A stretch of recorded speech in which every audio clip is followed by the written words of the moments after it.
دا من پێم وایە جێ خۆیەتی بڵێن دەستخۆشی و سوپاسی جهودی یەکێتی و نەفەس درێژی سەرکردایەتی یەکێتی وەندای مەکتەبی سیاسی یەکێتی بکەین چکە زۆر کەس پێی وابوو کە مەسەلەی گەیشتن بە ئەنجامێکی لەو بابەتە کە ئاساییکردنەوە و کاراکردنەوەی پەرلەمان بە بێمەرج ڕەنگە سەر نەگرێ بەڵام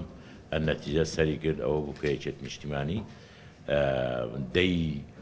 مانگی دەستنیشان کردو بۆ کۆبوونەوەی یەکەمی پەرلەمان و لە هەمان کاتیشدا لە چەند ڕۆژی ڕابردوو لە کۆبوونەوەیکی هەموو لایەنە سیاسیەکان بەڕێز کاک مەسعود بارزانی لە کۆبوونەوەکەدا ڕایگەیاند کە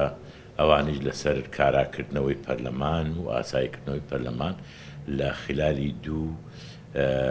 هەفتە یعنی ئەوەی یەکێتی نیشتیمانی دەکات دەی مانگ ئەوەی کە کاک مەسعود قسەی لەسەر کرد دەکات 12 یا 13 مانگ. یەکێتی نیشتیمانی کوردستان لە ڕۆژانی داهاتوو لەگەڵ پارتی دیموکراتی کوردستان کۆ دەبێتەوە لەسەر گفتوگۆکردن لەسەر نەخشە ڕێگا. دیارە ئێوە ئەزانن کە پارتی دیموکراتی کوردستان وەڵامی نەخشە ڕێگاکە یەکێتی دابووە پێش 5-6 هەفتە و ئێستا کە کاتی ئەوە هاتووە کە ئێمە بەیەکەوە دابنیشین لەسەر نەخشە ڕێگاکە چونکە ئەو نەخشە ڕێگایە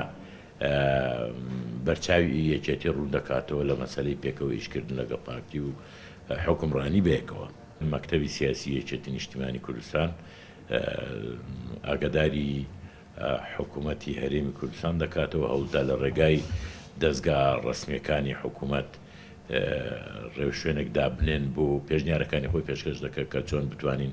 مۆزوعی ئەو پێشێلکردنی یاسا یان دەرچوون لە یاسا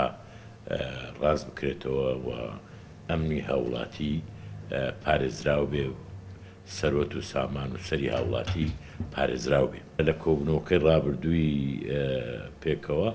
قسە لەسەر ئەوە کرا لایەنی یەکێتی نیشتیمانی کوردستان و کە پێویستە سەرۆکی حکوومەتی هەرێمی کوردستان و جێگری سەرۆکی حکوومەتی هەرێمی کوردستان لەگەڵ لایەنی سیاسیەکان دابنیشن لەگەڵ لایەنە سیاسیەکان دابنیشن بۆی ڕوونکەنەوە بۆیان کە ئەو موچەیەکی بە سەردێکەی دەدرێ خۆ ئەگەر موچە نیو موچەشە بەڵام ماگانە بدرێ مرەتەب بدرێ باشە بۆی خەڵک بتوانێت ژیانی خۆی تەنزیم کە لەسەر ئەساسی موچەکە و ئەوە بە تاکید ئێمە بە دوواداچوونی بۆ دەکەین.